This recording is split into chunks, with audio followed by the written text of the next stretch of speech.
કથામાં પ્રવેશ કરીએ એ પૂર્વે થોડી વાર પ્રભુનામ કીર્તન. આપણા બધા જ મહેમાનો ગામ સમસ્ત કથા છે, બધાની કથા છે, બધાએ પોતાના મહેમાનોને આમંત્રિત કર્યા હોય. અમે આરંભ કરતા પૂરા બધાનું સન્માન કરીએ છીએ. ઘણી વાર એવું બને વિશેષ નામ યાદ ન કરી શકે, કથાનો ક્રમ તૂટે, એટલા માટે પણ ભગવાનનું પોથીજીનું સ્વરૂપ છે, વાંગ્મય સ્વરૂપ છે, મુખ્ય છે. એટલે એમાં કોઈ ક્ષતિ યજમાન આયોજક કોઈ પણ વતી રહે તો ક્ષમા કરશો. આ બધા સન્માનીય છે. કથા મંડપની અંદર પ્રવેશ કરીએ એટલે એની નોંધ દેવતાઓ લે છે, તીર્થો લે છે. અમે તો ઔપચારિક કેવળ યાદી કરીએ. કથાયા શ્રાવિતા તીર્થાની પદાંબુજ કહ્યું છે, જે કથાની શ્રવણ કરે છે એના શરણોમાં તીર્થો વાસ કરે છે. તમે તીર્થોમાં જાઓ ત્યારે એનું પુણ્ય મળે અને તીર્થ કૃપા કરે. અહીંયા તો કેવળ એના શરણોમાં તીર્થ આવી અને વસે છે. એ જ્યાં હાલે ને એ માટીમાં એના કણોમાં તીર્થ વાસ કરે છે, જમીન પવિત્ર થાય છે. એવું દિવ્ય વાંગનું સ્વરૂપ ભગવાન શિવજીનું. અશ્વમેઘ સહસ્ત્રાણી વાજપેયી સતાવની કલા ખલો ના હસી ષોડશ. ભગવાન શિવની કથા શ્રવણ, સેવા, કીર્તન કયું છે એમનું ફળ. વાજપેયી યજ્ઞ કરો, વાજપેયી સહસ્ત્રાણી, અશ્વમેઘ યજ્ઞ કરો, 100 યજ્ઞ કરો, 1000 યજ્ઞ કરો અને જે ફળ મળે એ કથા શ્રવણનું, કથા સેવાનું 1000મા ભાગમાં પણ ના આવે. સેવાનો તો ખૂબ મહિમા છે, ખૂબ બધાને આ બધાની સેવા છે. શ્રવણનો ખૂબ મહિમા છે. કથા શ્રવણ આ બધા કરો છો, ઈશ્વરની કૃપા હોય. કારણ કે જો આ બધા તો બસ સમજે એનો જ્ઞાન મહિમા સમજતા હોય. કથાનો મહિમા આપણે જાણીએ ને સાંભળીએ. મારે યાદી કરવી છે. આપણે જેની વિશે 8 દિવસ તો સૌથી વહેલો આવીને બેસી જાય, ઠેઠ કથા લગી બેસે છે, એને તાળીઓથી બતાવે. જે એની મોજ, જે એનો આનંદ, બસ. નહીતર એ થોડું તોફાન પણ નહીં. આપને ડર લાગે કદાચ તોફાન કરશે તો. પણ મહાદેવની કૃપા 8 દિવસ એક આસન ઉપર બેસે. એક આસન એટલે કથા મંડપમાં ગમે ત્યાં બેસો. આજે અહીં બેઠા હોય ને આજે બેસવું નહીં. આ સમગ્ર કથા એક આસન કહેવાય, વાળી છે. આવે અને બેસે છે અને શાંત સીતે છે એની આનંદથી કથા સાંભળે છે. અને ખાસ મારે યાદી કરવી છે એના પપ્પા મુકેશભાઈ અકુભાઈ નસીબ. એની એટલી સેવા છે. એઠવાડ જાવ હોય ને ન્યાય ઉભા રહીશું. બીજું આપણે તો કદાચ સારી જગ્યાએ કપડા, કોઈ ચિંતા નહીં. 9 દિવસથી અખંડ એ જ્યાં એઠવાડ પીડો હોય ત્યાં છે પોતાની સેવા આપે છે. એમને પણ તાળીઓથી વધારે. અમુક સેવા એની યાદી સહજ મને કહેવામાં કેવું ન હોય પણ અંદરથી આવે. આપણે કહીએ એમનું પણ આપણે સન્માન દઈશું. આ સેવા યજ્ઞ છે, શ્રવણ યજ્ઞ છે. આમાં જે આહુતિ, આના દાતા ભગવાન શંકર છે, દાતા ભગવાન શિવ છે. એવું રખીને ન વિચારે કે આપણે આ કર્યું તો આ વ્યક્તિ આપણે આવી રીતે નહીં. શંકર લેખે છે આ બધું, શિવાર્પણ છે. એમના દાતા ભગવાન શિવ છે. આ બધાની જે સેવા છે, મહાદેવ આ બધાનું કલ્યાણ કરે એ ભાવના છે. થોડી વાર માટે કીર્તન કરે. ઓમ નમઃ શિવાય, ઓમ નમઃ શિવાય, ઓમ નમઃ શિવાય, હરિ ઓમ નમઃ શિવાય, ઓમ નમઃ શિવાય,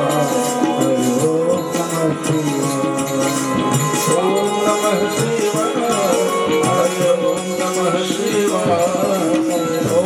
નમઃ શિવાય, હરિ ઓમ નમઃ શિવાય, ઓમ નમઃ શિવાય, હરિ ઓમ નમઃ શિવાય, ઓમ નમઃ શિવાય, હરિ ઓમ નમઃ શિવાય, ઓમ નમઃ શિવાય, હરિ ઓમ નમઃ શિવાય, ઓમ નમઃ શિવાય, હરિ ઓમ નમઃ શિવાય, ઓમ નમઃ શિવાય, હરિ ઓમ નમઃ શિવાય.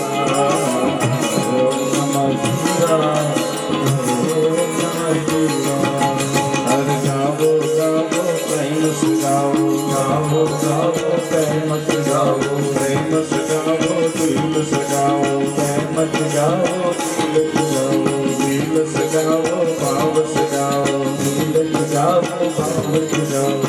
ભાઈઓ ગાવો બહેનો ગાવો, ભાઈઓ ગાવો બહેનો ગાવો, ભાઈઓ ગાવો બહેનો ગાવો, ભાઈઓ ગાવો બહેનો ગાવો.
ઓમ નમઃ શિવાય ઓમ નમઃ શિવાય ગાવો ગાવો પ્રેમ સે ગાવો ગાવો ગાવો પ્રેમ સે ગાવો પ્રેમ સે ગાવો દિલ સે ગાવો પ્રેમ સે ગાવો દિલ સે ગાવો દિલ સે ગાવો ભાવ સે ગાવો દિલ સે ગાવો ભાવ સે ગાવો ભાઈઓ ગાવો બહેનો ગાવો ભાઈઓ ગાવો બહેનો ગાવો ભાઈઓ ગાવો બહેનો ગાવો ભાઈઓ ગાવો બહેનો ગાવો સબ મિલ કર ગાવો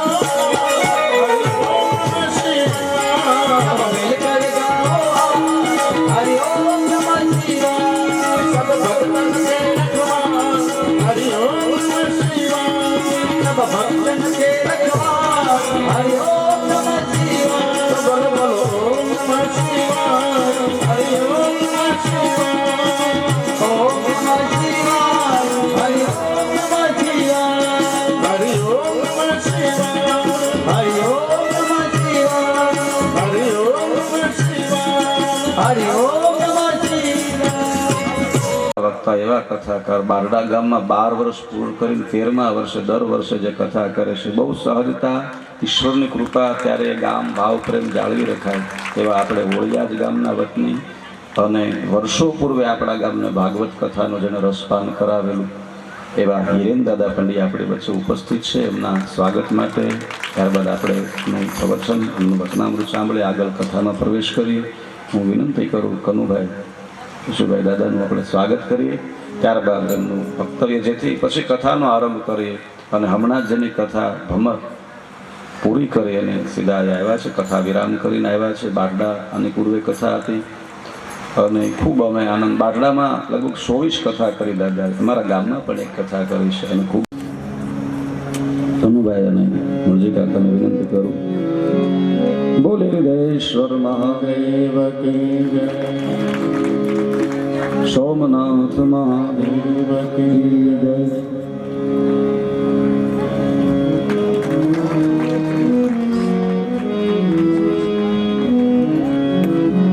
સચ્ચિદાનંદ રૂપાય વિશ્વોપત્યા વિષજય ભવરોગિણામ ગુરુવે સર્વલોકાનાં શ્રી દક્ષિણામૂર્તે નમઃ.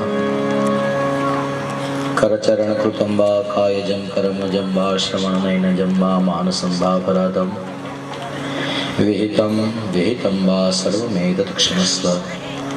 જય જય જય કરુણાબ્દે શ્રી મહાદેવ શંભો. ગામ જીક્યાળીના આંગણે રિદ્ધેશ્વર મહાદેવના સાનિધ્યની અંદર પરમ કૃપાળુ દ્વારિકાધીશ ભગવાનની કૃપા, આ ગામની અંદર રહેલા સૌ ગ્રામ્ય દેવી દેવતાઓના પૂર્ણ આશીર્વાદથી તમારા ગામમાં શિવ મહાપુરાણના સ્વરૂપે સાક્ષાત સોમનાથ દાદા જ બિરાજી રહ્યા છે એવો ભાવ રાખજો. શંભુ રામાયણની અંદર કીધું છે કે ભગવાન શિવનું ચરિત્ર સાંભળી અને ભારદ્વાજ મુનિને અતિ આનંદ થયો. વિષ્ણુ પુરાણ એવું કહે છે, શિવસ્ય હૃદયમ વિષ્ણુ વિષ્ણુશ્ચ હૃદયમ શિવ.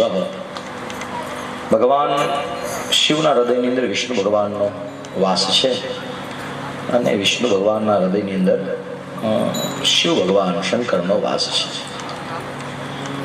એટલે બહુ ભાગ્યશાળી છો. અને આમ તો જીક્યાળી ગામ એ ખૂબ સરસ મજાનું ધાર્મિક, ઘણા વર્ષો પહેલા કથા કરવાનો અવસર મને કનુભાઈ નસીબને ત્યાં મળ્યો હતો. લગભગ 2013-14ની વાત હશે. 10-11 વર્ષથી જે મેં તમારા ગામમાં કથા કરી હતી. અને આ જ સમયે તો લગભગ મારી ભૂલ ન થતી હોય તો વૈશાખ મહિનાની શરૂઆત, આ ચૈત્ર મહિનાની એન્ડ હતો, જે હોય તે. પણ ભગવાને મનુષ્ય જન્મ આપી અને અતિશય જ્યારે કૃપા કરવાની, અતિશય જ્યારે આશીર્વાદ આપવાની, અતિશય જ્યારે અમી દ્રષ્ટિ કરવાની ઈચ્છા પ્રગટ કરી ત્યારે મને તમને જીવનની અંદર સત્સંગની પ્રાપ્તિ થાય છે. એક વસ્તુ યાદ રાખવાનું, તમે અહીંયા બેઠા છો ને કથામાં, એ સત્કર્મ નથી. હા, આપણે સારું કામ કરવા અહીંયા બેઠા છીએ એવું નથી. તો કીધું કાંઈક પૂર્વમાં સારું કામ કર્યું હશે ને એટલે તમે અહીં બેઠા છો. કાંઈક સામાન્ય સુખની પ્રાપ્તિ માટે સારા કર્મની જરૂર પડે તો સત્સંગને તમે જેવું તેવું નહીં માનતા. મહાપ્રભુજીએ જન્મ વૈફલ્ય નિરૂપણાષ્ટકમની અંદર કીધું છે, ન આશ્રિતો વલ્લભાદિશ ન ચ દ્રષ્ટવા સુબોધિની ના રાધિતું રાધિકા નાથ વૃથા તત જન્મ ભૂતલે. જેણે વૈષ્ણવની ઘરે જન્મ લીધા પછી વલ્ભાચાર્ય જે બતાવેલા સિદ્ધાંત, મહાપ્રભુજીએ બતાવેલું રસ્તો, દીનતાનો માર્ગ, જેના નામની કંઠી પેરી અષ્ટાક્ષરી મંત્રના જપનું તમે જેના મુખેથી જમણા કાનેથી હૃદયની અંદર ભદ્રાવ્યા અને વૈષ્ણવ થયા પછી જો તમારી અંદર દીનતાના નામે શૂન્ય છે તો ગળામાં પહેરેલી કંઠી એનો કઈ અર્થ રહેતો નથી. દીનતા, જ્યાં દીનતા છે ત્યાં જ વૈષ્ણવતા છે. તમે વિચારો, આ કલિકાળની અંદર દીકરો બાપનું કયું નથી કરતો. હા, નથી કરતો, એમાં જ પાડવાની, એમાં કઈ ખોટું આપણા દીકરાને ઓછું ન રાખવાનું. દીકરો બાપનું કયું કરે નહીં, વહુ સાસુનું કયું ન કરે. આ કળિયુગની અંદર, આ સમયની અંદર મહાપ્રભુજીએ બતાવેલા સિદ્ધાંતને વૈષ્ણવ વળગેલો રહ્યો છે. શિવે બતાવેલા સિદ્ધાંતને શિવના ભક્તો વળગી રહ્યા છે. રામે બતાવેલા સિદ્ધાંતને રામના ભક્તો વળગી રહ્યા. પિતાનું, મા બાપનું કયું ન કરતા હોય ને એવાય હવેલીમાં 6 વાગે મંગળામ દર્શને ઉભા હોય. તમે વિચારો, એ 550 વર્ષ પહેલાનો કોન્સેપ્ટ કેવડો. હા, આ કળિયુગની અંદર એટલે ના આશ્રિતું વલ્લભાદિશ ન ચ દ્રષ્ટવા સુબોધિની. પરમાત્માએ કૃપા કરી હોય ને સારા ઘરે જન્મ હોય ને સારા ગ્રંથનું તમે દર્શન ન કરો. હા, હું અહીંયા ખાલી મહાપ્રભુજીનું કહું છું, ખાલી જગ્યા તમારે ભરી દેવાની. તમે રામ ભક્ત છો, માતાજીના ભક્ત છો, શંકર ભગવાનના ભક્ત છો, જે ના હોય એના ખાલી જગ્યા તમારે ભરવાની. હું કોણ છું? અને આમ પણ સત્સંગ જ્યારે સાંભળીએ ને ત્યારે આપણે આપણા માટે, નિકુલ બાપુ એમ કહે કે મા બાપની સેવા કરવી જોઈએ, તો તમને એવું મનમાં થાય કે મારા છોકરાઓ સાંભળતા હોય તો સારું હો. એવું થાય, મારા છોકરાઓ સાંભળતા હોય તો સારું, આપણું કામ થઈ જાય. એલા એમને નથી કહેતા, તમને કહીએ છીએ. તમે કરી છે? હા, કરી છે તો સીધી વસ્તુ છે. કરી છે તો ઉપાધિ નહીં કરતા. જો કરી છે તો તમારી થાય, અને નથી કરી તો માનતા નહીં કરતા. તમે નથી કરી એટલે તમારી નહીં થાય. આ સીધું લઈને દેવાની વાત છે.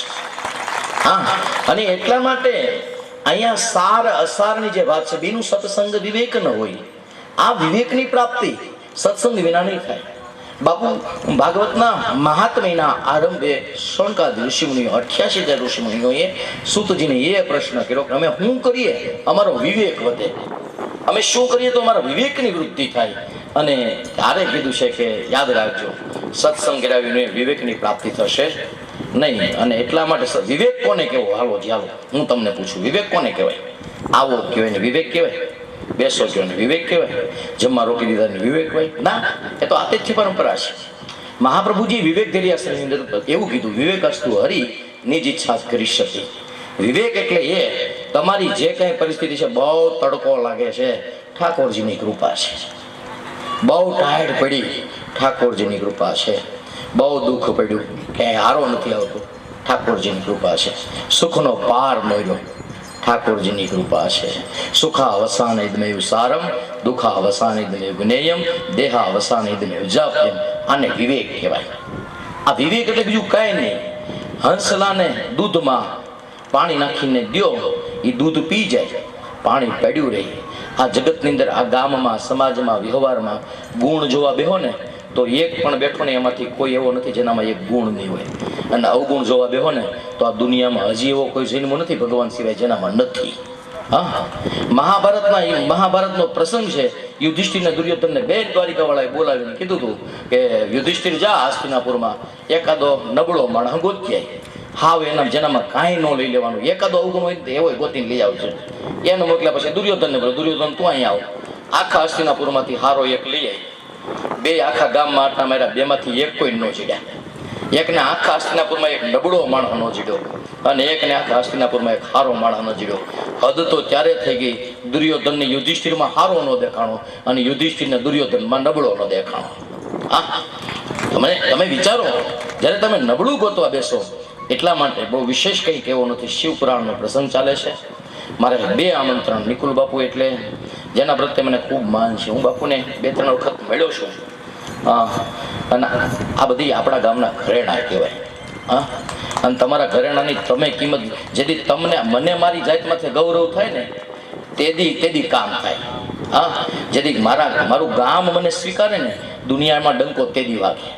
હા, દુનિયાની અંદર એ લોકોની જ પૂજા થઈ છે હજી સુધીમાં. દ્વારિકાવાળાની હજી સુધી પૂજા થઈ છે. એનું કારણ એના છોકરાઓ એની આરતી ઉતારતા હતા. હા, બહાર તો બધા ઉતારતા જ હોય, પણ એના દીકરાઓ હતા દ્વારિકાધીશની આરતી ઉતારતા હતા. આરતી નથી ઉતારવાની, પણ ગામનો સાધુ, ગામનો બ્રાહ્મણ, ગામનો કોઈ નાનો માણસ એ ગામની અમાનત હોય. શાસ્ત્ર કહે છે જે ગામમાં શિવાલય નથી અને જે ગામમાં રામજી મંદિર નથી એ ગામ કુગ્રામ છે. આટલા બધા બેઠા છો, ખોટું નહીં લગાડતા, અને લાગે તો કાંઈ ઉપાધિ નથી, હું કંઈ ફાળો કરવા નથી એવું એટલે કંઈ ચિંતા નથી, બરોબર. પણ યાદ રાખો, એટલા જણા એક આંગળી ધર કરીને કરો, કયો કે મારા ગળામાં રામના નામની માળા છે, કોક કયો આમાં એટલા જ. એક જણો કોકના ગળામાં રામના નામની માળા હોય તો એકાદ કયો નથી ને. કૃષ્ણના નામની કંઠી કેટલી છે? માતાજીના નામના દોરા કેટલાય બાંધ્યા છે? ભોળાનાથના રુદ્રાક્ષ કેટલાય પહેર્યા છે? કોઈના ગળામાં રામના નામની કંઠી તો 22 તારીખે ઝાલરું છે ની વગાડી. અને એટલા જણા બેઠા છો તમે, મને એક જણો એમ કહો, હું તમને પૂછું કે આ દેશમાં કોનું રાજ્ય વખણાય? હજી સુધી દુનિયાના કોઈ પણ દેવળની પૂજા કરતા પેલા પૂજારીને નિકુલ બાપુ આપણે પૂછીએ ને કે ભારતનું રાજ્ય કોના રાજ્ય જેવું હોવું જોઈએ, તો એમ કે રામ રાજ્ય હોવું જોઈએ. તો જેના નામની કંઠી નથી પહેરતા, જેના નામની માળા નથી પહેરતા, એનું રાજ્ય જોતું છે તો કેવી રીતના મેળવશે? એટલે અગાઉ અમારા ઋષિમુનિએ આ દેશના સાધુઓએ વ્યવસ્થા કરી છે, ગામમાં નળિયાવાળું તો નળિયાવાળું રામજી મંદિર હશે. હજી દુનિયાના ખૂણામાં ગમે ત્યાં વ્યા જાઓ, હજી એવા નેહડા મળશે જ્યાં સ્વામિનારાયણ મંદિર નહીં હોય, હજી એવા ગામડા મોટા ગામડા મળશે જ્યાં હવેલી નહીં હોય, હજી એવા ગામડા છે જ્યાં બીજું ત્રીજું મંદિર નહીં હોય, પણ ભારતનું એક પણ ગામડું એવું નહીં હોય જ્યાં શિવાલય ને રામજી મંદિર ન હોય.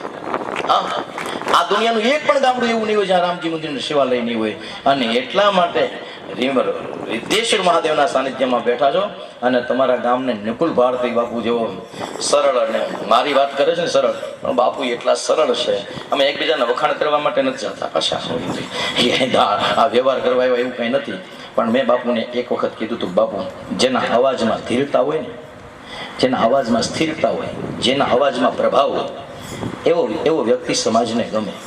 અને હું તો હંમેશા કહું છું બાપુ, જ્યાં સુધી આપણા ગામના લોકો આપણું કયું કરે ત્યાં સુધી ગામમાં રહેવાય, અને જેથી ગામના લોકો કયું કરતા બંધ થઈ જાય તેથી ગયું જવાય. આ ગામમાં તમારી કથા થઈ અને તમારે સમજવાનું ગામના લોકો તમારું કયું કરે છે.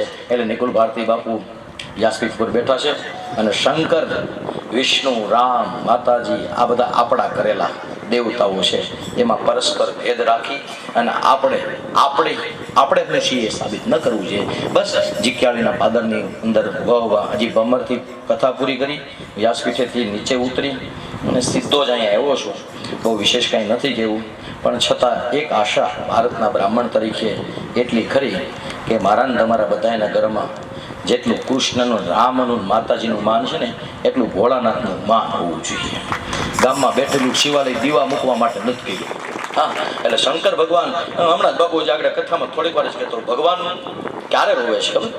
ભગવાન ત્યારે નથી રોતો જ્યારે એને ગોકુળ છોડવું પડે છે, મથુરા છોડવું પડે છે, જ્યારે એને વૃંદાવન છોડવું પડે ત્યારે ભગવાન નથી રોયો. ભગવાન ત્યારે રોયો છે જ્યારે એનો ભક્ત રોયો છે. ભગવાનનો ભક્ત સુદામાને જ્યારે મળ્યા ત્યારે ભગવાન રોયા. બીજી વખત ક્યારે રોવે બાપુ ખબર? જ્યારે મૂર્તિ બેહારીને ઓલા દીવાબત્તી કરવા ટાણે ન આવે ને તઈ રોવે, એમ કે મને હું ખોડ્યો છે. એટલે ગામમાં શિવાલય, રામજી મંદિર, જે કાંઈ બાપુ સાધુ બ્રાહ્મણના ઘર હોય એ તમારા ગામની માનત છે. અને નિકુલ ભારતી બાપુ તો બહુ વિશેષ કંઈ તમને વિશેષણ લાગે તો બહુ બોલું, માફ કરજો, પણ 5 વર્ષ 2-5 વર્ષ છે પછી બાપુની તારીખ લેવા માટે 1-2 વર્ષ અગાઉ તમારે બાપુને કહેવું પડશે. કારણ કે વર્તમાન સમયની અંદર શિવકથાની અંદર એમનો જે પ્રભાવ, એમની જે પકડ છે, સોમનાથ દાદાની કૃપા છે. અને સોમનાથ દાદાની કૃપા છે, જ્યાં સરળતા છે ત્યાં તો ભોળોનાથ છે જ. સરળ સ્વભાવ મન કુટિલાઈ, એટલે બહુ વિશેષ નહીં કહેતા. આપ સૌના હૃદયથી પરમ ચેતનાને વંદન, શિવપુરાણ સ્વરૂપ ભગવાન સોમનાથ દાદાના વિગ્રહને વંદન, વાદ્યવૃંદને અભિવાદન. આપ સૌને જય શ્રી કૃષ્ણ, જય ભોળાનાથ, જય સિયારામ. બોલવાનું એમની સહજતા, એમની પણ ભાગવતાચાર્ય તરીકે કેટલી પકડ કથામાં. હમણાં હું બારડા ગયો તો દાદા વધારે પડતું નથી કહેતો, પણ હજી સુધી મેં બહુ વક્તાને સાંભળ્યા નથી. તમને 1 કલાક બેસીને સાંભળ્યા મને ખ્યાલ, નહીંતર વક્તા થોડો અહમ હોય સાંભળવા માટે, પણ બહુ આનંદ આવ્યો એટલે આપણે એમને તાળીઓથી વધાવીએ. ખૂબ ખૂબ સાધુવાદ છે. સમગ્ર એમની સાથે બ્રહ્મ દેવતાઓ પધાર્યા છે, એમનું પણ હું સ્વાગત કરું છું. અમારે ભાણવડથી શક્તિભાઈ શક્તિસિંહ પધાર્યા છે, ભાણવડના સરપંચ, એમનું પણ સ્વાગત છે. સર્વ મહેમાનોનું સ્વાગત કરી આગળ આપણે શિવકથામાં પ્રવેશ કરીએ. આજે આપણી વચ્ચે પરમ પૂજ્ય સંત શ્રી બુદ્ધગીરી બાપુ થાણાપતિ 1008 અગ્નિ જૂના અખાડા જૂનાગઢ ત્યાંથી પધારવાના છે. પૂજ્ય બાપુ એમના પણ દર્શનનો આપને લાભો મળવાનો છે. દેવાદિદેવ મહાદેવ ભગવાન શિવની કથામાં આપણે 1 જ્યોતિર્લિંગની કથા, સોમનાથ જ્યોતિર્લિંગની કથા સવારે એનું શ્રવણ કર્યું. બીજા જ્યોતિર્લિંગની કથા અથ પરમ પ્રવક્ષ્યામિ મલ્લિકાર્જુન સંભવ યં શ્રુત્વા ભક્તિમાન ધીમાન સર્વ પાપે પ્રમુચ્યતે સર્વ પાપે પ્રમુચ્યતે. 88,000 ઋષિઓના આગેવાન સોનક મહારાજ જ્યારે પ્રશ્ન કરે, એના જવાબના રૂપમાં સુત પુરાણીજી શિવ કથા કહે છે. આમ તો મહાત્મય હિરેન દાદા ભાગવતજી અને શિવ પુરાણનું એક જ છે. આમાં પણ કહ્યું છે જીવાશ્વા સુરતા પ્રાપ્તા પ્રાયો ઘોરે કલાવી તસ્યકી સંશોધને પરમાયને વિદ્યતે. 5 પ્રશ્નો કર્યા છે, એમાં એ જ કહ્યું છે કળિયુગમાં જીવોની સુરતા છે, આસુરી ભાવને પ્રાપ્ત કરશે. એ જ ભાવાર્થ નહીં, ભાગવતમાં શબ્દ કોઈ આગળ પાછળ હોય પણ ભાવાર્થ એ જ છે. 18 પુરાણ 4 વેદ, 18 પુરાણનો આશય એ છે કે મારી તમારી અશુદ્ધ થયેલી સુરતા શુદ્ધ કેમ બને. કળિયુગમાં બીજું કાંઈ નહીં બદલે, માણસની સુરતા બદલી જશે. સુરતાને ફરી શુદ્ધ કરવી હોય તો શું કરવું? તસ્યકી સંશોધને પરમાયને વિદ્યતે. સદાચાર સદભક્તો વિવેકો વર્ધતે કથમ સજને ક્રિયતે કથમ નિરાકાર નિરાશ. સ્વયંના વિકારોને સજન માણસો કેવી રીતે જીતેન્દ્રિય બને અને એનો વિવેક કેમ વધે, એ માટેનો જ પ્રશ્ન કર્યો છે. આ જ વાત ભાગવતજીમાં છે. હેતુ તાત્પર્ય લક્ષ્ય એક છે. અહીંયાથી સુરત જાઓ, રામ ટ્રાવેલર્સમાં બેહો, શિવ ટ્રાવેલર્સમાં બેહો, લક્ષ્ય સુરત હોય છે. દેવાદિદેવ મહાદેવ ભગવાન શિવ જેનો સ્વભાવ વરદ છે, જે દયાળુ છે, કરુણા સાગર છે. ચંદ્રદેવના રોગને હરવા માટે સોમનાથ તરીકે અનાદિ જે નાદમય જ્યાં પ્રભુ બિરાજે છે. સવારે આપણે વાત કરી સોમનાથ શા માટે પ્રથમ કહેવાય. સ્કંદ પુરાણ, જેમાં સોમનાથ મહાદેવ 7 યુગની અંદર ત્યાં મહાદેવ નાદ રૂપે બિરાજે છે. 7મો આ યુગ શ્વેત વારાહ કલ્પ મહાદેવ સોમનાથ તરીકે ઓળખાય છે. અહીંયા સુત પુરાણી કહે છે અથ પરમ પ્રવક્ષ્યામિ મલ્લિકાર્જુન સંભવમ ય શ્રુત્વા ભક્તિમાન ધીમાન સર્વ પાપે પ્રમુચ્યતે. હે ઋષિઓ, આપને મલ્લિકાર્જુન જ્યોતિર્લિંગની કથા કહું છું, તેનું શ્રવણ કરવાથી જીવ હરેક પ્રકારના પાપથી મુક્ત થાય છે. પૂર્વસ કથિત યશ તત્પોન કથયામ્યહમ. કુમારનું અહીંયા ચરિત્ર છે. સવારની કથામાં આપણે શ્રવણ કર્યું ચંદ્રદેવની કથા. સત્યા વિશે ચંદ્રમાને રોહિણી રામ. સત્યા વિશે ચંદ્રમાને રોહિણી રામ. સત્યા વિશે ચંદ્રમાને રોહિણી રામ. સત્યા વિશે ચંદ્રમાને રોહિણી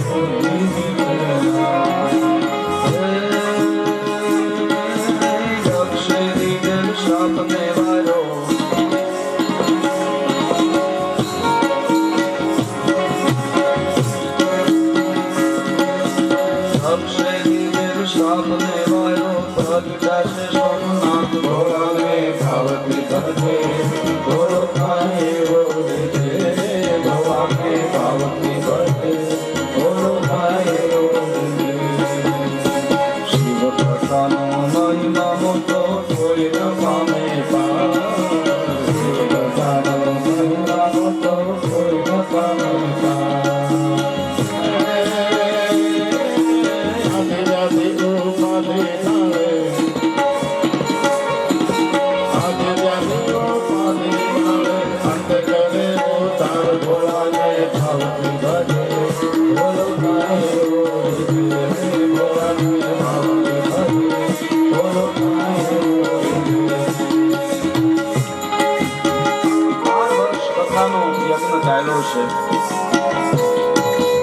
સાંભળ્યું છે સંત મતે કોઈ સંત પાસેથી મૂળે આ કથા 12 વર્ષ શિવ કથા ભાગવત કથા સુત પુરાણી 12 વર્ષનો આ યજ્ઞ છે. એમાંથી આપણે બધા કથા મળ્યા છે. બલરામજીના જેને આશીર્વાદ છે, બલરામજી આશીર્વાદ આપેલા વિસ્તારની કથા હું ન લઉં.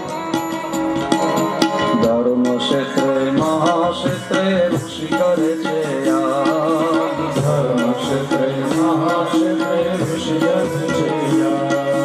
જગતના કલ્યાણ માટે ઋષિ મુનિઓએ જ્યારે કળયુગનો આરંભ થાય, જીવોનું કલ્યાણ કેમ થાય, પ્રયાગમાં નૈમિષારણ્યમાં યજ્ઞ કરે છે. જ્યારે ભક્તિ અને વૈરાગ, જ્ઞાન અને વૈરાગ જે દુર્બળ બન્યા છે ત્યારે ધર્મ ક્ષેત્રે મહાક્ષેત્રે ઋષિ કરે છે યાદ. ધર્મ ક્ષેત્રે મહાક્ષેત્રે ઋષિ કરે છે યાદ. દુર્બળ થયેલા ડોમરે આપ્યા,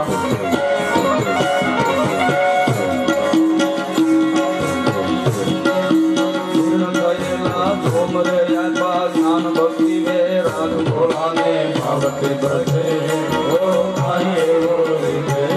ભોળાને ભાવતે બધે ભોળો થાય એવો રીતે. ભાવતે બધે ભોળો થાય એવો રીતે. ભોળાને ભાવથી ભરે ભોળો કાંઈ એવો રહી જાય. ભગવાન શિવની બીજા જ્યોતિર્લિંગની કથા કાર્તિક સ્વામીની કથા છે. જે પુત્રના ભાવે એક પ્રેમ હોય છે, હઠનો એક પ્રેમ હોય છે, હઠ કરવામાં એક પ્રેમ હોય છે. કાર્તિક સ્વામી જ્યારે હઠ કરી અને ક્રોશ પર્વત ઉપર જાય છે, ક્રોશ પર્વતે કાર્તિક બેઠા થઈને નારાયણ.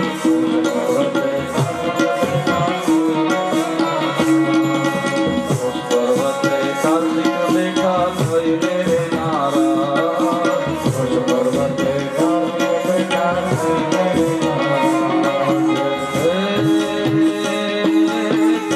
માસે અશુક હાજરી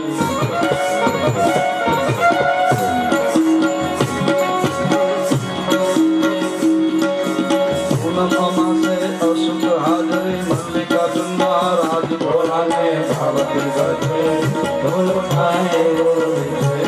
ભોળાને ભાવતે બધે ભોળો થાય એવો રીતે. ભોળાને ભાવતે બધે ભોળો થાય એવો રીતે. ભોળો થાય એવો રીતે. ભોળાને ભાવથી ભજે ભોળો કાંઈ એવો રીજે. જય હો મારે બાગડાથી છે. અત પરમ પ્રવક્ષ્યામિ મલ્લિકાર્જુન સંભવમ યશ્રુત્વા ભક્તિમાન ધીમાન સર્વ પાપે પ્રમુચ્યતે. મલ્લિકાર્જુન મહારાજ, મલ્લિકાર્જુન જ્યોતિર્લિંગની જે કથા છે, કાર્તિક સ્વામી છે નારાજ થયા છે. શા માટે? આપણે ત્યાં કથા છે ભગવાન શિવે માતા પાર્વતીએ કયું વિવાહ કરવાના છે બંને પુત્રના, પણ કોણ મોટું? આવો પ્રશ્ન આપણે લોકવાણીમાં હોય. હવે આદિશક્તિ માતા સતી પાર્વતી જે છે, હા, એમને ખબર ન હોય કોણ મોટું એ. જગત આખો જગત પીતરમ પાર્વતી પતિ વંદે. જગત આખાના જે મા બાપ છે મહાદેવને ખબર ન હોય કાર્તિક સ્વામી મોટા કે ગણપતિ બાપા મોટા. આપણે તેવી કથા કહેવાય કે બંને પુત્રોમાં જે મોટા હોય એમના વિવાહ પ્રથમ. કોણ મોટું? કાર્તિક સ્વામી મોટા કે ગણપતિ બાપા મોટા? કોણ મોટું? સત્સંગ મંડળ શું કહે? કોણ મોટું, ગણપતિ બાપા કે કાર્તિક સ્વામી? ગણપતિ બાપા. આ બાજુ ગણપતિ બાપા કીધા, બરાબર. જય હો. પછી બીજા કોઈનું શું કહેવાનું છે? તમારે સાવરકુંડલાથી રંજનબેન આવ્યા છે, મોટા બેન. સ્વાગત છે એમનું. હંસાબેન, રંજનબેન, આ બધા બહેનો, નયનીબેન, મધુબેન. રંજનબેન કોણ મોટું? કાર્તિક સ્વામી. અમારે કોઈ ગણપતિ કહે છે. આ બાજુ હું કેવું, કાર્તિક સ્વામી મોટા કે ગણપતિ બાપા? બસુ બાપા શું કહે છે? ગણપતિ બાપા કીધા એમને. પાછળ બીજા કોઈનું શું કહેવાનું છે અમારે? ભાણવડ વાળા શું કહે છે? કોણ મોટું? હાલો જીક્યાળી નું જવા દે.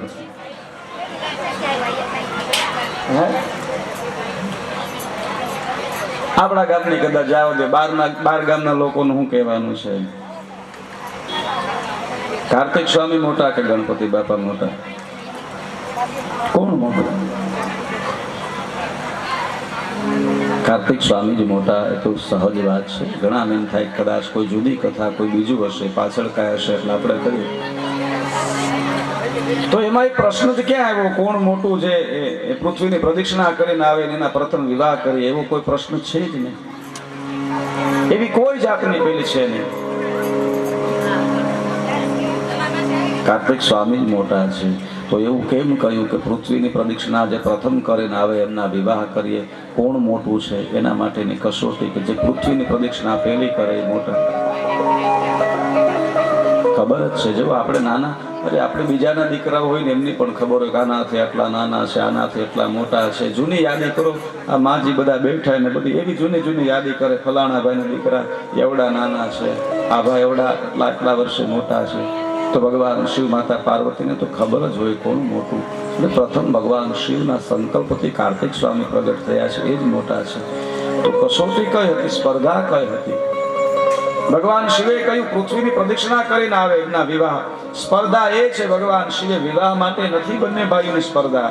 ભગવાન શિવની બે પરંપરા છે. ભગવાન શિવની સંન્યાસ પરંપરા, સંત પરંપરા છે. ભગવાન શિવની ગ્રહસ્થ પરંપરા છે. કયા પુત્રને કઈ પરંપરાની ગાદી હોપવી, એ માટેની કસોટી છે. પૃથ્વીના ભ્રમણ માટે, યાત્રા માટે બંને ભાઈઓને મોકલા છે. કસોટી એ છે. અને જેવી કાર્તિક સ્વામીને આજ્ઞા થઈ કે પૃથ્વીની પ્રદક્ષિણા કરીને આવો, 7 વાર યાત્રા કરીને આવો, આપના વિવાહ કરાવી. કાર્તિક સ્વામીને જેવો આદેશ થયો, મયુર ઉપર આરૂઢ થઈ અને પોતે પ્રસ્થાન કર્યું છે. વિનાયક ગણપતિને જેવું કહેવામાં આવ્યું, પૃથ્વીની પ્રદક્ષિણા કરીને આવે એ મોટા, એમનો વિવાહ કરવામાં આવશે, એનો પ્રથમ વિવાહ કરવામાં આવશે. અને ગણપતિ બાપા એમ કહેવાય છે કે વિચાર કરો, આપણું વાહન મૂષક કૈલાસ પર્વતથી નીચે ઉતરું ત્યાં કેટલો સમય વીતી જાય. કુમાર તો ત્યાં સુધીમાં પ્રદક્ષિણા કરી શકે ઘણી. શું કરું? એમણે બુદ્ધિ ચાતુર્યનો ઉપયોગ કર્યો. પ્રશ્ન એ હતો, વાત એ રીતે હતી કે પૃથ્વીની પ્રદક્ષિણા કરીને આવે. ગણપતિ બાપાએ ધર્મનો આશરો લીધો છે, શાસ્ત્રોનો આશરો લીધો. પોતાની ચતુરાઈને એમાં ઉમેરણ કરી. પરિસ્થિતિ પોતાને અનુકૂળ હતી જ નહીં. પૃથ્વીની પ્રદક્ષિણા કરીને આવું એમના માટે અનુકૂળ હતું જ નહીં. કરે શું?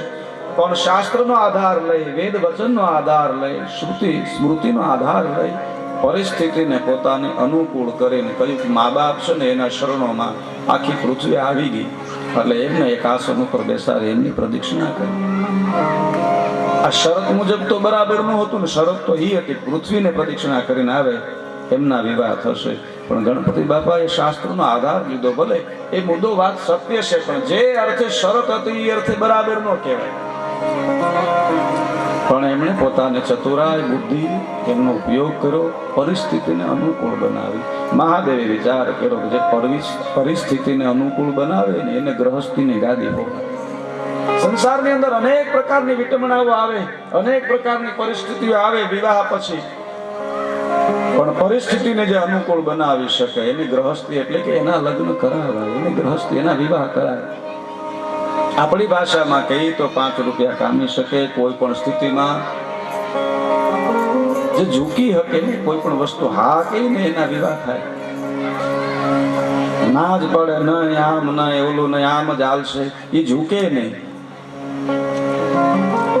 સંસારમાં તો આપણે હા સ્વીકારવું પડે, ઝૂકવું પડે, આદર કરવો પડે. આપણા એટલા વ્યવહાર હોય, બધે જવું પડે, આવવું પડે. ઉદંડતા ન હાલે કદાચ, લગ્ન એ ના થાય જે પરિસ્થિતિને હારે હાલી શકે, પરિસ્થિતિને સમજી શકે. ઘણા એમ કે બહાર જઈને અમે અમારે એક દીકરો બાકી છે, એના માટે કાંઈ તમે હોય તો જોજો, પછી અમારે તકલીફ નહીં. પણ કાંઈ કામ ધંધો કોઈ વસ્તુ હોય નહીં, સહજતા હોય નહીં. એટલે અમે કહીએ કે ભાઈ આ એકને હાચવો ને. કીધું હા, કે હાચવો ને પછી ખોટા બેને હાચવો, બેની સેવા કરવી તમારે.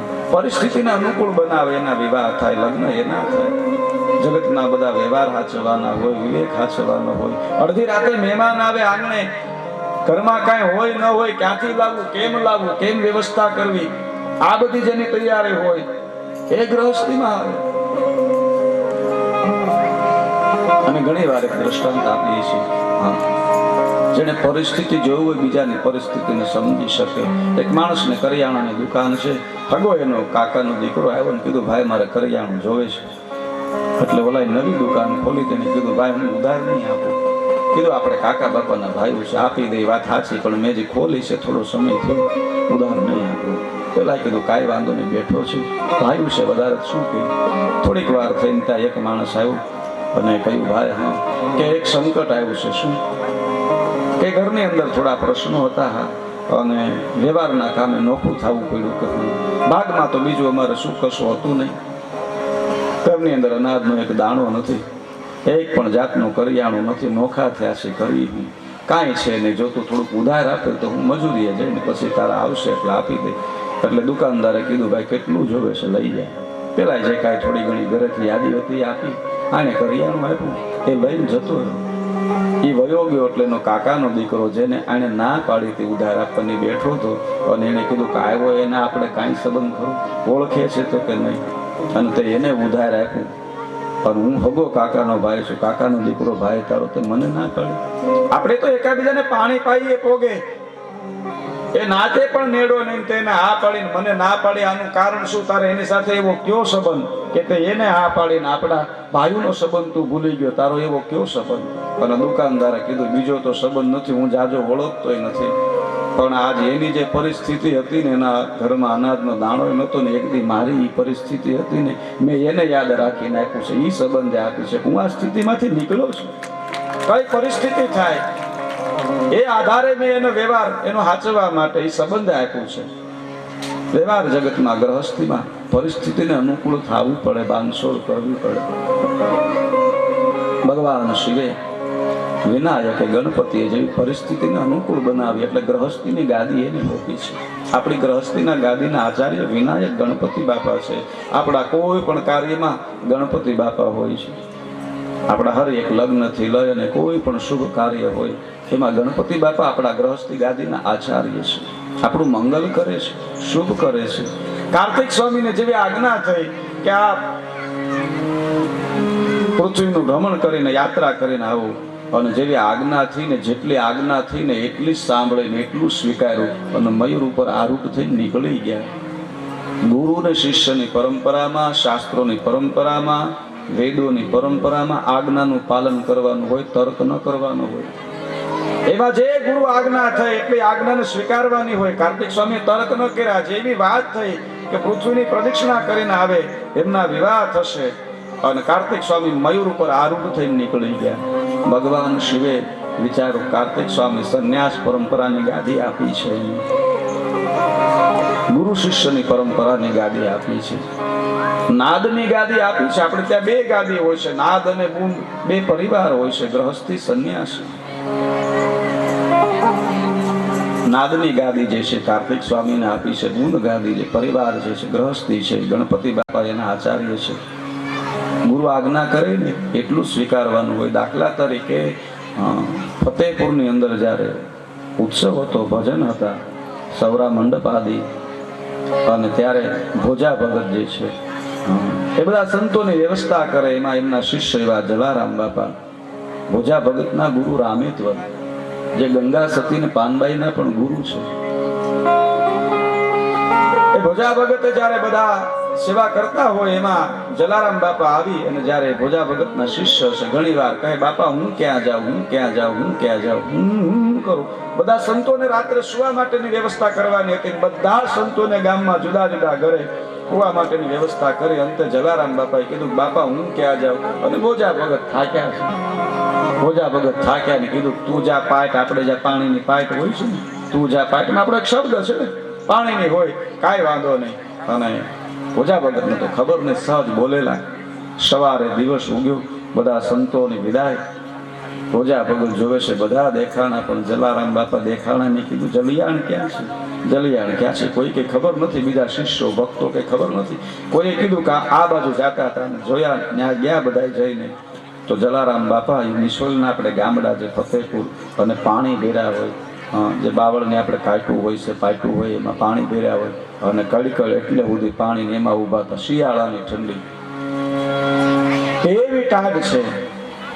જેની કોઈ સીમા અને નિશોળ ઈ ગામડાની ટાઈડ અને એટલું ટાઢું બોળ પાણી ભર્યું જલિયાણ જલારામ બાપા એમાં ઊભા હતા અને ભોજા ભગતે કીધું જલિયાણ આયા કે હા બાપા કાં તમારી આજ્ઞા હતી ને તમારો આદેશ હતો ને તું જા પાઇપમાં એટલે આ પાણીની પાઇપમાં ઊભો છું બાપ. અને ભોજા ભગતે કીધું જલિયાણ તે ગુરુની આજ્ઞાનું પાલન કર્યું, બીજું તો હું કહું, આજ તું ટાઈડમાં ઊભો છો ને, હા આજ તને ઠંડી લાગે છે ને કે હા જા તારા ગુરુનો આશીર્વાદ છે, એક દી તારા આંગણે અખિલ બ્રહ્માંડનો માલિક આવશે, અખિલ બ્રહ્માંડનો ધણી આવશે અને એને તેદી પરસેવો વળે છે, આ ગુરુના આશીર્વાદ છે. આલે જલિયાણ હું તને વચન આપું છું, તારા ઘરે કોઈ સાધુ આવે ને એના વસ્ત્રને સૂકવી દેજે, હુકાઈ જાય તો માનજે, ખાલી સામાન્ય છે, અને જો હુકાય નહીં તેદી માનજે ભગવાન આવ્યો તો. આ ગુરુ પરંપરામાં ગુરુ આજ્ઞા આપે એટલું જ કરવાનું હોય. અને જલારામ બાપા જયારે ભગવાન આવ્યા ને મીરબાઈ માના હાથની માગણી કરીને પોપા ગુરુની કૃપા હોય ને ઈશ્વર કસોટી કરે એ પેલા ગુરુ પ્રમાણ આપી દે આપણને. ઈશ્વરની કસોટી પેલા ગુરુ પ્રમાણ આપી દે. અને જલારામ બાપા ને વીરબાઈ માં એના વસ્ત્રને ભૂંકવા છે. ઉનાળાનો ધોમ તડકો હોય એના વસ્ત્ર ભૂકાણા ને ખબર પડી ગઈ કે મારા ગુરુનું વચન છે આ ઈ જ હોય. ગુરુ કૃપા એ ઓળખાય છે ભગવાન. બિલખાની બજારમાં જ્યારે શેઠ સગાડશે, હું ન લઉં બહુ દાખલા દ્રષ્ટાંત પણ એકાદી મને, અને જેથી એનો નિયમ હતો કે જમાડીને જમવું, સાધુને જમાડી, બ્રાહ્મણને જમાડી, અભ્યાગતને જમાડીને જમે. કોઈ મળ્યું નહીં, ઘણા દિવસોના વાણા વયા. ભગવાન કસોટી માટે આવ્યા, અઘોર સાધુનું સ્વરૂપ ધારણ કર્યું અને અઘોર સાધુ બનીને જ્યારે આવે છે અને હુંડલામાં લઈને આવે છે અને સંગાવતી એને હુંડલામાં માથે સાધુને લઈ અઘોર સાધુ રક્ત હાડ માંથી રક્ત વધ્યું જાય છે અને માથે હુમલો ચડાયો છે. બિલખાના શેઠાણી છે, પોતે નગર શેઠ છે, સગાળ સામાન્ય નથી. સાધુની સેવા માટે હુમલામાં એને બેહાર્યા અઘોર સાધુ.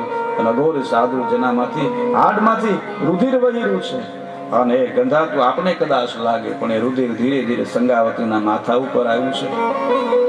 ગુરુ કૃપા એ પ્રમાણ મળે. સંગાવતીના માથા ઉપર આવ્યું, ધીરે ધીરે નાકના ટેરવે આવ્યું અને એ રુધિર સંગાવતીના જીભે જ આવ્યું અને સંગાવતીને ત્રિકાળ જ્ઞાન થઈ ગયું કે આ કોઈ સામાન્ય નથી, આ તો અખિલ બ્રહ્માંડનો ધણી. ભગવાન પ્રમાણ આપે. બીજું પ્રમાણ ક્યારે આપ્યું? જ્યારે સાધુને જમવા બેસાડ્યા છે અને કહ્યું એકનો એક દીકરો ખાંડી નાખ્યો કે હા આપણે ક્યાંય સાંભળ્યું સેલૈયાનો બીજો ભાઈ હોય કે નહીં? ક્યાંય નથી સાંભળ્યું. અને અઘોર રૂપે કહ્યું હું વાંજિયાનું નથી ખાતો. અને ત્યારે સંગાવતીએ ગિરનાર સામે જોઈ અને કહ્યું સાધુ જમી લે, હું વાંજણી નથી, મારે 6 માસનો પ્રસંગ છે. અને સાધુને દેખાડ્યું તું જો મારે બાળક થવાની તૈયારી છે, 6 માસનો પ્રસંગ છે. અને પોતાના ઉદરમાં ગર્ભમાં બાળક દેખાડ્યું. સાધુ જમી ઉઠ્યા. આપણે ક્યાંય સાંભળ્યું સેલૈયાનો કોઈ બીજો ભાઈ હોય એવું? એ બાળક ક્યાં કોણ હતું, શું થયું? સંગાવતીને કોઈ 6 માસનો પ્રસંગ નહોતો પણ ગરવા ગિરનારની ગોધાને જોઈને કહ્યું તો કે હે ગુરુ દત્ત, આજ જો બાપ લાજ ન રાખે ને તો સંસારમાંથી ધર્મ હટી જશે. તારા નામના આધારે મારા ગુરુ તરીકે બાપ આજ મારી લાજ રાખજે. ભગવાન ગુરુ દત્તાત્રેય સ્વયં જ આવે. એના પ્રમાણ મળે, ભક્તિમાં પ્રમાણ મળે છે. સંત પરંપરા, ભક્તિ પરંપરા, એમાં ગુરુ બોલે એટલું જ કરવાનું હોય છે. ગુરુની આજ્ઞાનું અક્ષર પાલન થાય. એ સંન્યાસમાં હાલ, સંન્યાસની ગાદી વેદોની ગાદી. શાસ્ત્રોમાં તમે તર્ક નો ગોતી શકો. ઘણા એમ કરે શાસ્ત્રોમાં કીધું હોય એ રીતે ના લે કે પછી એના આડાવાળા ઉપાય ગોતે. એમાં ન હાલે. એમાં તો જે લખ્યું એ પ્રમાણે જ જીવવાનું હોય. ભગવાન શંકરે કાર્તિક સ્વામીને વેદની ગાદી, શાસ્ત્રોની ગાદી, સંન્યાસની ગાદી આપી છે. શિવ મહાપુરાણમાં 6ઠ્ઠી કૈલાસ સંહિતા એના વક્તા કાર્તિક સ્વામી છે. સંન્યાસ કઈ રીતે લેવાય, સંન્યાસની પરંપરા શું છે, સંન્યાસીઓને સમાધિ શા માટે આપવામાં આવે એનું વર્ણન છે. યતસ્તેષા પૂર્વ શ્રુતમ દાહ કર્મ ન વિદ્યતે. વામદેવ નામના પરમ યોગી કાર્તિક સ્વામીને પૂછે છે, હે કાર્તિક સ્વામી, યતસ્તેષા પૂર્વ શ્રુતમ મયા દાહ કર્મ ન વિદ્યતે ખનનમ. ભૂમિને જે ખનન કરીને સાંભળ્યું છે, યતિ જે સાધુ છે, જે સંન્યાસી છે, જે ગ્રહસ્થી છે, જેની પરંપરા છે, એમને અગ્નિદાહ કેમ નથી આપવામાં આવતો અને એની સમાધિ શા માટે આપવામાં આવે છે? કૈલાસ સંહિતા શિવ મહાપુરાણ. અને ત્યારે કાર્તિક સ્વામીએ કહ્યું છે કે ભગવાન શિવનું ભજન કરે છે ને એને અગ્નિદાહ ન હોય. આપણા 4 દાહ છે સનાતન પરંપરામાં: અગ્નિદાહ, જળદાહ, ભૂમિદાહ અને વનદાહ. પણ શિવ સ્વયં અનલ સ્વરૂપ છે. ભગવાન શિવનું જે ભજન કરે એ સાધુને જમીનમાં ભૂમિદાહ આપવામાં આવે છે. જેમ ભૂમિની અંદર આપણે કોઈ બીજ વાવીએ અને એનું ફળ મળે, એમ જગતને જેનો સાયો મળે એ સમાધિ છે. એ ઘણાના દુઃખો દૂર કરે છે. કારણ કે જેને ભગવાન શિવનું ભજન કર્યું છે ને, એની દિવ્યતા મૃત્યુ પછી પણ એની સમાધિ કામ કરે છે. શિવનો ભક્ત જે છે એને અગ્નિદાહ ન હોય, એટલા માટે સમાધિની પરંપરા છે. વિવિધ સાધુ પરંપરામાં, અમારે વિષ્ણુ પરંપરામાં પણ સમાધિ હોય છે. એનું વિસ્તારથી વર્ણન છે અને કહ્યું છે જે સંતોની સમાધિની પરંપરા છે, ગાજતે વાજતે સમાધિ લઈ ઝાલર નગારા વગાડી પાલખી યાત્રા કરવી, એનો ખૂબ મહિમા છે. કોઈ પણ સાધુ, પછી ગ્રહસ્થી હોય, સંન્યાસી હોય, જેની પરંપરા સમાધિની છે અને સમાધિમાં જો કોઈ અવરોધ ઉભો કરે તો એ રાજા એનું રાજ્ય નાશ પામે છે. એના ગામની અંદર અનેક પ્રકારની વિપદા આવે છે. પણ જે ગામની અંદર સાધુ, એની સમાધિ, એની પાલખી યાત્રા નીકળે, ઝાલર વગાડવી, નગારા વગાડવા. અને શિવ મહાપુરાણમાં લખ્યું છે, મારી પરંપરા છે એટલે વખાણ નથી કરતો, શિવ મહાપુરાણને કૈલાસ સંહિતામાં લખ્યું છે કે કોઈ સાધુનું જ્યારે કૈલાસ ગમન થાય, એની પાલખી યાત્રા ઝાલર નગારા સહિત જે શેરીમાંથી નીકળે, એની શેરીની અંદર કોઈ પણ નકારાત્મક વસ્તુ હોય નીકળી જાય, એને ત્યાં નથી રહેવાતું. તમારી શેરીમાં કોઈ એવી નકારાત્મક વસ્તુ, તમારા ઘર આસપાસ કોઈ એવી મેલી વિદ્યા હોય, કાંઈ પણ હોય, એ શંખ જ્યારે વાગે છે અને વચન છે ત્યારે એને નીકળી જવું પડે. સમાધિનું મહત્વ છે. કાર્તિક સ્વામીએ વામદેવને સંન્યાસનું મહત્વ બતાવ્યું છે, એની સમાધિનું મહત્વ બતાવ્યું છે, ઓમકાર અને પ્રણવનું મહત્વ બતાવ્યું છે. હું એનો વિસ્તાર અત્યારે ન લઉં. એ કાર્તિક સ્વામી સંન્યાસ પરંપરાની ગાદી જેને સોંપી છે. યતિ કહેતા સાધુ, પછી એમાં ગ્રહસ્થી હોય ને સંન્યાસી પણ હોય.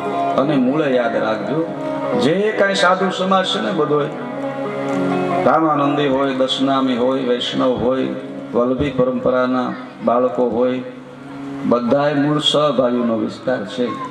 જે આપણે જુદા જુદા શાખા હોય ને, ખાવલિયા 16 પ્રકારના કહેવાય, એવું હોય ને, આ બેઠા છે ગિરધરભાઈ, 16 પ્રકારે સાવલિયા હોય, એમ સહભાગીનો વિસ્તાર છે. મૂળ 6 આચાર્ય છે: શંકરાચાર્ય, રામાનુજાચાર્ય, રામાનંદાચાર્ય, નિંબાકાચાર્ય, મધ્વાચાર્ય અને વલ્ભાચાર્ય. સહભાગીમાં બધા આવી જાય એટલે સહભાગીનો જ બધો વિસ્તાર છે. હા, ઉપાસના સગુણ અને નિર્ગુણની ઉપાસના હિસાબે થોડી ઘણી પદ્ધતિ જુદી હોય, પણ જેની પરંપરા છે. કાર્તિક સ્વામીએ સંત મહિમા, સાધુ મહિમા, પ્રણવ મહિમા, સંન્યાસની દીક્ષા અને એની પરંપરાને ઘણાને ઘણી ફેરો એમ થાય કે આ સમાધિ શું છે, પણ એનું મહત્વ છે. એની અંદર મૂર્તિને, એને મૂર્તિ કહેવામાં આવે. અને ત્યાં ધૂપ દીવા એટલા માટે થાય છે કે જે શરીર છે એ તો માટીમાં ભળી જવાનું છે, એને નથી થતા. પણ જ્યારે બેસાડવામાં આવે ત્યારે સાંભર ગાયત્રી જે બોલવામાં આવે છે, જે ભગવાન શિવ દ્વારા અપાયેલી છે, એના દ્વારા એની સ્થાપના કરવામાં આવે છે. પૂજા, જે મંદિરની અંદર મૂર્તિની સ્થાપના કરી, પૂજા પથ્થરની નથી કરતા, જે પ્રાણ પ્રતિષ્ઠા થઈ એની પૂજા થાય, એમ જમીનની અંદર જ્યારે સમાધિ આપવામાં આવે ત્યારે જે મંત્રો છે એ દ્વારા સ્થાપન કરવામાં આવે છે. એટલા માટે ત્યાં બધા કાર્ય થાય છે. જીવ તો જીવ હોય એનું સ્થાપન હોય છે, એટલે સદા પવિત્ર છે. એટલે સાધુની સમાધિ એ હંમેશા પવિત્ર હોય છે. ત્યાંથી કદી તમને કોઈ પણ કંઈ પણ અહિત ન થાય કે અહીંયા સમાધિ સ્થાન છે, થશે નહીં, પવિત્ર છે. મહાદેવ ભગવાન શિવનું વચન છે. કાર્તિક સ્વામીએ કહ્યું યતિસ્તેષા પૂર્વ શ્રુતમ દાહક. અને કોઈ રાજા, કોઈ વ્યક્તિ જો એમાં હાનિ કરે તો મહાદોષ છે. વિશેષ વધારે વિસ્તાર ન કરતા કાર્તિક સ્વામીને સંન્યાસની ગાદી હોપી છે. જો કે એમના વિવાહ થયા દક્ષિણમાં. દેવસેના એમની પત્નીનું નામ છે, બીજા પત્નીનું નામ વલ્લા અથવા એવું નામ છે. 2 પત્નીઓનો ઉલ્લેખ પણ દક્ષિણના ગ્રંથોમાં છે. પણ કાર્તિક સ્વામી સંન્યાસ પરંપરાના આચાર્ય. બહુ રાજીપો, એક પ્રેમ હોય છે રહેવાનો, સાઈથી રહેવાનો પ્રેમ. કાર્તિક સ્વામી હઠ કરી મા બાપ આગળ એમનો પ્રેમ મેળવવા માટે, કાર્તિક સ્વામી જ્યારે ક્રોશ પર્વત ઉપર થોડી હઠ કરીને બેઠા છે, ભગવાન શિવ એમને મનાવવા માટે ઋષિ મુનિઓને મોકલા ન આવ્યા. અંતે દેવી પાર્વતી છે, એને થયું ગમે એમ તો મારો પુત્ર માં ન રહી શકે ને ભાઈ, માં તો માં હોય છે. માથી મોટું કોઈ નહીં, જળાધર કે જગદીશ સૌ કોઈ નમાવે, શીશ માં અંબા આગળ હાલ્યા, માથી મોટું કોઈ નહીં. જગત જનની છે પણ માં છે. માનો પ્રેમ, માની મમતા એ ન રહી શકે. અને કહ્યું હું કુમાર વિના ન રહી શકું, એને મનાવવા માટે જાઓ. ભગવાન શિવે કહ્યું દેવી જેવી આપની ઈચ્છા. અને આદિ શક્તિ માતા પાર્વતી કુમાર સ્વામીને મનાવવા માટે કૈલાસ પરથી નીકળી તોષ નામના પર્વત સુધી આવે છે. રસ્તામાં એક જંગલ આવે છે. આપણે ઘણી વાર કથા સાંભળી, બોળા બોળા શંભુ તમને ભીલડી નચાવે, મૂળની વાતું તમારી કોઈ ન જાણે. એ કઈ ભીલડી, કઈ ભીલડીએ મહાદેવને નચાવ્યા? ઘણી વાર આપણે અધૂરી વાતને નરસિંહ મહેતાએ લખ્યું આ ભજન. નરસિંહ મહેતા મહાન સંત, અને એને કહ્યું પણ કઈ ભીલડી, મારે એની કથા કરવી. એક કડી આપણે ભજનને સાંભળીએ, ત્યારબાદ આગળ કથામાં આપણે ભોળા ભોળા શંભુ તમને દિલડી નચાવે નચાવે. ભોળા ભોળા શંભુ તમને દિલડી નચાવે. બોલને વાતો તમારી કોઈ ન જાણે. ભોળા ભોળા શંભુ વાતું તમારી કોઈ ન જાણે. માતા આદિ શક્તિ પાર્વતી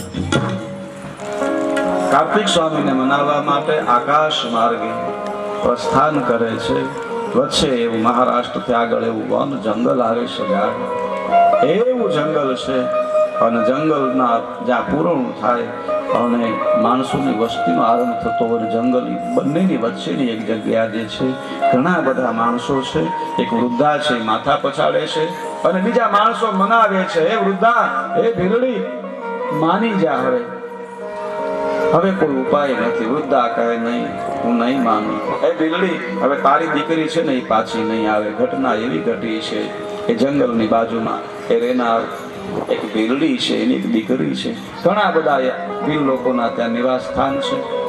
એ ભીલડીની દીકરી આ ગાઢ જંગલની અંદર એવા જંગલમાં જતી રહી છે જેને 2 દિવસ થયા છે. ભીલડી અહીંયા ભૂખીને તરસી જંગલના રસ્તે બહાર બેઠી છે. કહ્યું મારી દીકરી આવશે. ગામ લોકો એને સમજાવે છે કે આ એવું જંગલ છે જ્યાંથી ધોળે દિવસે માણસો જાય ને એક સાથે 10 તો પણ નથી આવતા. તારી દીકરી તો એક દીકરી છે. 2 દિવસથી જતી રહી છે, હવે નો આવે. હવે સાંજ પડવા આવી અને આ જંગલનું છે, અહીંથી બધા નીકળી જણથી ઘરે જાય, ગામમાં જાય. અહીંયા રહેવું ભયાવહ છે. એને મનાવે છે ગામના આગેવાનો આવી. અને ભીલડીએ કીધું કે ભલે તમે એમ કહો જંગલ ભયાનક છે, પણ મને મારા ભોળાનાથની ભક્તિ ઉપર વિશ્વાસ છે. મારી દીકરી આવશે. હું ભગવાન શિવની ભક્ત છું, મહાદેવની ભક્ત છું. મારી દીકરીને કાંઈ ન થાય. બીજા માણસો વાતો કર્યા, ગાંડી થઈ ગઈ છે દીકરીના પ્રેમ પાછળ.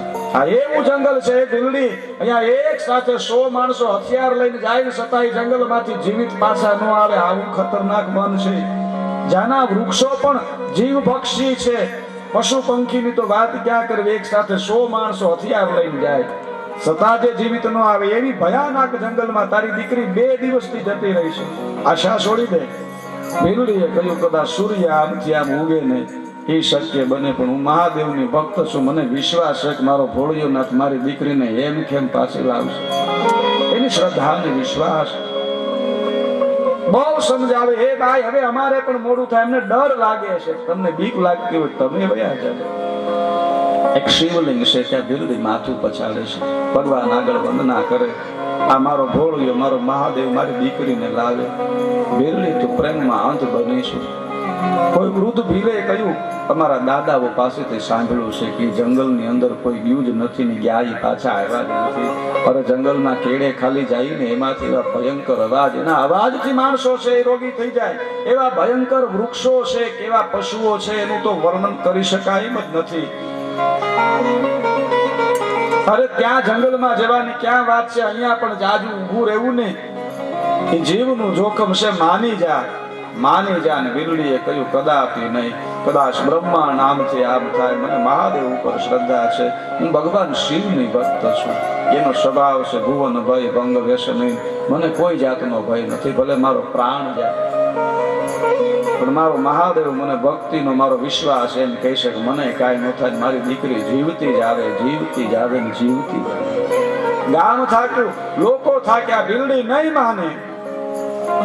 અનેક પ્રકારે પ્રયાસ કર્યા, ભીલડી એકની બે ન થઈ. શિવ શિવ છે, મારો મહાદેવ ભોળિયો નાથ ભક્ત વત્સલ છે. અરે હજારો કદાચ નિકટ હોય, ગમે એવી પરિસ્થિતિ હોય, સામે 1000 હાવર જો ડાળા મથા ડણકું દેતા હોય ને, મને વિશ્વાસ છે કે મારી દીકરી એની વચ્ચેથી એમ કેમ પાછી આવે. આ મને વિશ્વાસ છે, મારી શ્રદ્ધા છે, અને શ્રદ્ધાની બહુ મોટી તાકાત છે. ભીલડીની જે શ્રદ્ધા છે, લોકો થાક્યા કહ્યું શું કરીએ, આવે તો આપણે ગામ બાજુ જઈએ, છોડીને જતા રહી તો કાલ સવારે આપને કોક કે બહુ મૂંઝાણા, બીજાની બીક મળી લાગવા. ભીલડી કહે તમે જતા રહો, હું આ શિવલિંગ આગળ બસ મારા મહાદેવનું ભજન કરી જાપ કરીશ, કા મારો પણ પ્રાણ છોડી દઈશ. આજ મારું મહાદેવ મને પ્રમાણ આપશે, કા મારી દીકરી આવશે, બેમાંથી એક થાય. અને આટલી નિષ્ઠા, આવડી શ્રદ્ધા દેવી પાર્વતી જ્યારે આકાશ માર્ગે નીકળ્યા કાર્તિક સ્વામીને મનાવવા માટે, એણે આ દ્રશ્ય જોયું, આ સંવાદ જોયો, આખી ઘટના જોઈ. અને દેવી પાર્વતી કહે ઓ મહાદેવના ભક્ત, આ ભીલડીને ભગવાન શિવની કેટલી નિષ્ઠા છે, કેવી ભક્તિ છે, ધન્ય છે ભીલડી તારી ભક્તિને. અને માતાજી જેને મહાદેવની ભક્તિ છે ને, એના ઉપર માતાજી હંમેશા પ્રસન્ન હોય છે. કુળના દેવીને પ્રસન્ન કરવા હોય તો મહાદેવને પ્રસન્ન કરો. જેના પર મહાદેવ પ્રસન્ન છે એના ઉપર માતાજી પ્રસન્ન હોય, જેના પર માતાજી પ્રસન્ન છે એના ઉપર મહાદેવ પ્રસન્ન હોય. દેવી પાર્વતી કા ભીલડીને આટલી શ્રદ્ધા છે, એટલે મને જોવા દે આની દીકરીનું શું થયું. આને આટલો વિશ્વાસ ને શ્રદ્ધા છે, આની દીકરી કઈ સ્થિતિમાં છે. દેવી પાર્વતીએ જોયું તો એ ભીલડીની જે દીકરી છે, જેનું નામ મલ્લિકા હતું, અને પશુઓ જંગલમાં એ મૃત્યુ પામી છે. ઓ આ ભીલડીની દીકરી તો એની લાશ પણ મળે એમ નથી, ખવાઈ ગઈ છે, શું કરે.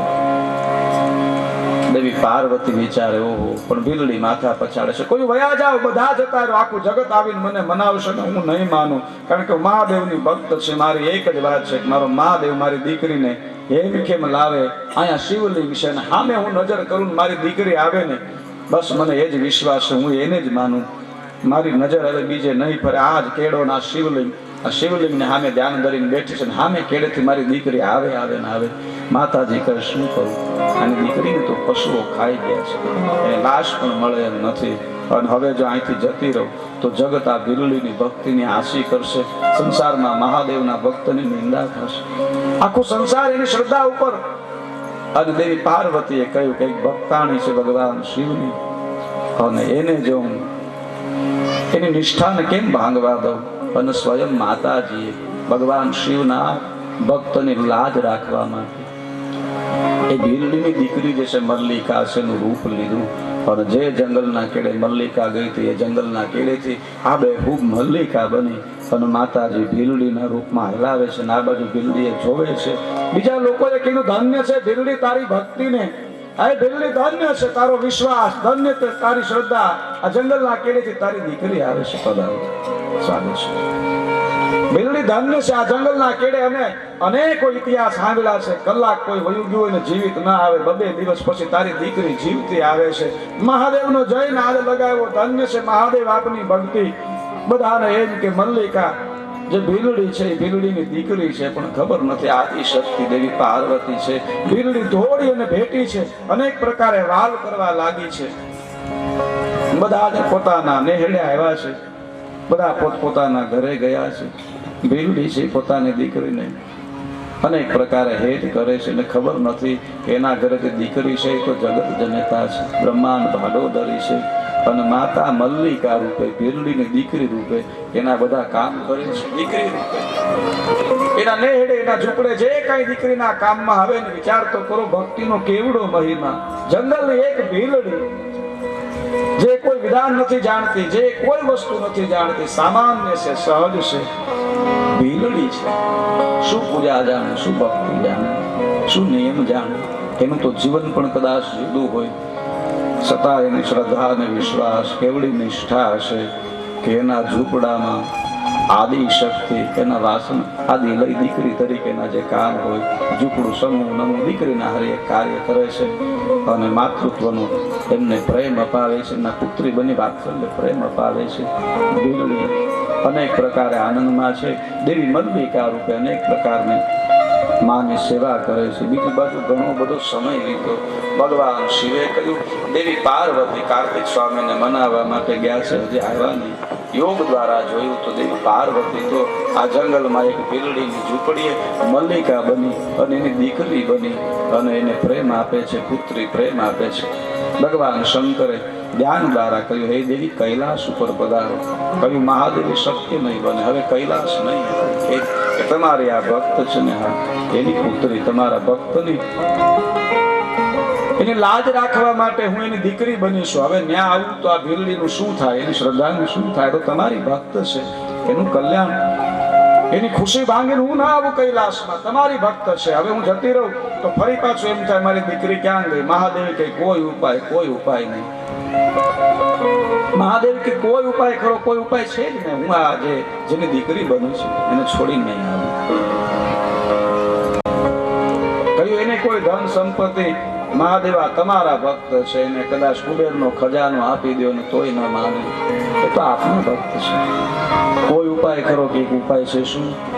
કે હું આ ભીલડી છે ને દીકરી બનીશું આ મલ્લિકા રૂપે. તો અમારા ભીલ સમાજમાં એવો રિવાજ છે, તમે એક કામ કરો, હું દીકરી છું, મારા લગ્ન થાય ને તો હું સાસરે જઈ શકું, વળાવીને સાસરે લઈ જઈ શકાય.